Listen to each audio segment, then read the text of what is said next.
And we continue now with prosecutors in South Carolina saying that they could retry Alex Murdaugh for the murders of his wife and youngest son sometime this year. Now, this comes after the highest court in the state overturned his conviction, saying a former county clerk improperly influenced jurors during the 2023 trial. News Nation anchor Anna Kooiman has more. The Alex Murdaugh trial sparked a flurry of podcasts and TV episodes a couple of years ago, and it looks like people who watch those are going to be getting a sequel very soon. Now, he is still behind bars for separate financial crimes, but as far as the murders go, the South Carolina Supreme Court has essentially said he did not get a fair trial and he needs a do-over.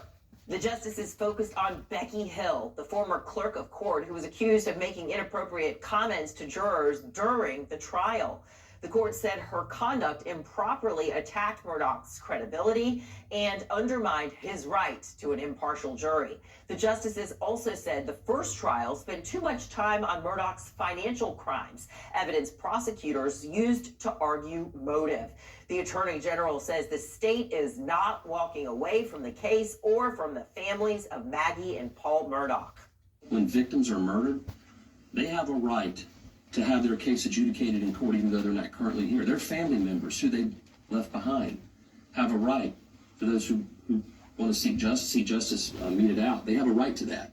Murdaugh's defense attorneys are calling this in court even though they're not currently here. Their family members who they left behind have a right.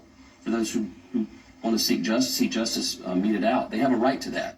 Murdaugh's defense attorneys are calling this vindication, and they gave News Nation a statement that reads in part, the court found that Becky Hill's conduct during the trial attacked Alex Murdaugh's credibility and his defense.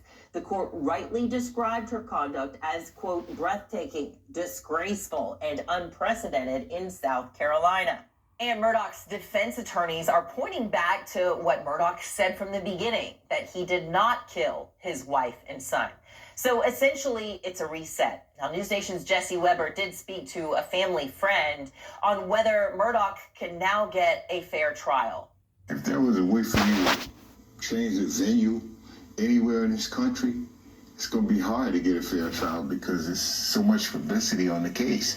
So prosecutors are now going to have to prepare for a second murder trial. It's going to be hard to get a fair trial because there's so much publicity on the case. So prosecutors are now going to have to prepare for a second murder trial with potential new fights over maybe a venue change or just how much of these financial crimes evidence is actually going to be able to be allowed into the courtroom for the new jury to hear. For News Nation, I'm Anna Kooiman. All right, meteorologist.